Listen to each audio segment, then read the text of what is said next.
Well, Chris, very entertaining press conference there, as always. How do you think it went?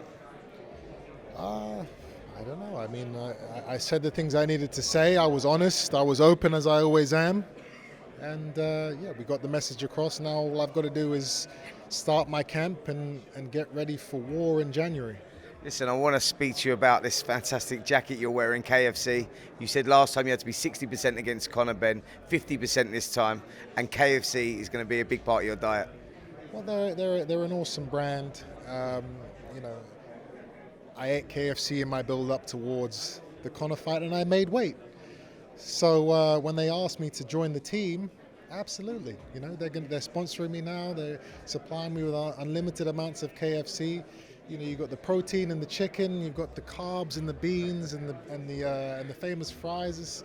It's a beautiful partnership, and I'm privileged to be a part of it. Brilliant. Listen, Chris, let's talk about the fight. You're both at this stage of your career now that you're knocking on a door for a world title, and victory really is a must for both of you. You know, it's a long road back for the loser. I'm not saying it's the end, but I'm saying it's a long road back for the loser.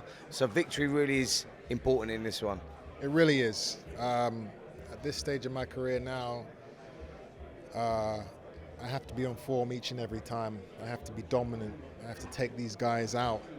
I have to let the world know that Eubank Jr. is not one to be played with, because I want these belts, and I can beat these guys who have the belts. It's just getting them in the ring is the hard part. Winning a fight like this puts me in a great position to go and do that. Chris, was it difficult for you after the collapse of the Conor Benn fight? Was it difficult for you to get motivated again, to get going again? Because it was a big disappointment, wasn't it, that the fight fell through at the final hour? Huge disappointment, not just for me, but for boxing and for the fans, which is the saddest part about that whole thing. But in fact, that it gives me more of a motivation. You know, the fact that fight didn't happen means that makes me think. Listen, I need to fight. I need to be active. I can't let these things keep happening with these fights falling through and not happening. And I'm just wasting time. I can't do that. So that's why I'm happy this fight is happening early next year, because I want to fight in the summer and again in the winter, 3 times. Right. I mean, this was the obvious fight, wasn't it? After that fight fell through, this is the fight that really the public have been calling for. The public would like to have seen this fight. You know, your hardcore fight fans go, this is a real 50-50. That's the way that they see it. And, you know, we've got the fight, which is great news. Yeah, this is the fight that makes the most sense at this moment in time.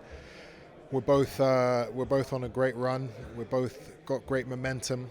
We're both huge names in the sport, especially in the UK scene.